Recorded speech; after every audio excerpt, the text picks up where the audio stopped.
sisters, brothers, siblings in the Episcopal Church in Northern Indiana. Grace and peace be with you in Jesus, the light for all people. Greetings, friends. Well over a year and a half ago, when I was meeting virtually with members of the Standing Committee in the early part and middle part of 2020, they kept encouraging me to think about what I would want to do as I planned for my sabbatical.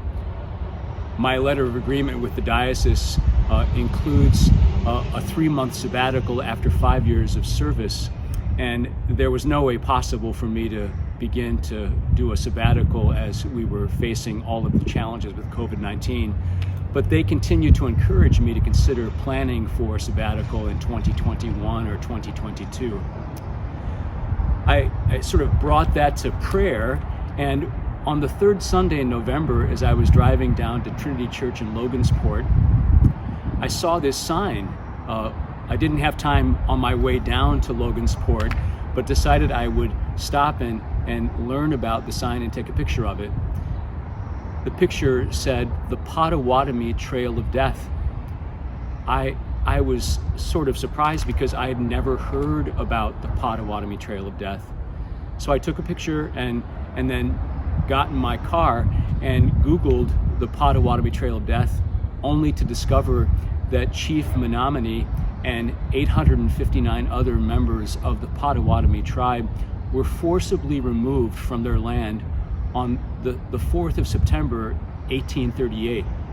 Friends, I've driven Highway 31 a number of times and have always passed that sign that says the Chief Menominee Memorial. So that Sunday, I took a detour and made my way to the Menominee Memorial.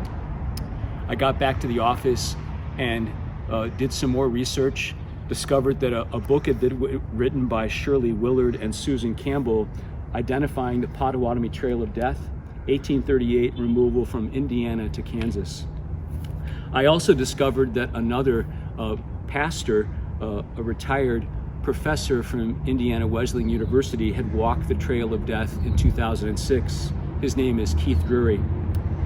So I prayerfully considered, in conversation with a number of people, if this was something I ought to consider doing. And so I came to the decision that I would spend my time in sabbatical focused on a pilgrimage of lament and remembrance of our siblings of color, the Potawatomi, who were removed from this land and forcibly marched to the territory of Kansas. There's information that will be made available on the website regarding the route and when I'll begin. I hope to be able to begin on the 20th of March, a service here at the cathedral on Sunday morning, and then a prayer service at the Chief Menominee Memorial on Sunday evening. And Monday, the 21st of March, I'll begin my pilgrimage walking the Potawatomi Trail of Death. We also hope to have some information, and for those who want to join some webinars, inviting some other voices who know about the Potawatomi Trail of Death, several of whom are Potawatomi, members of various bands of the Potawatomi, along with other persons who have some information about that to share. That information will be shared with you as it's is put together. Know that you'll be part of my prayer in this time of pilgrimage, of remembrance, of lament, as I prepare for this pilgrimage and sabbatical. Grace and peace be with you, my friends.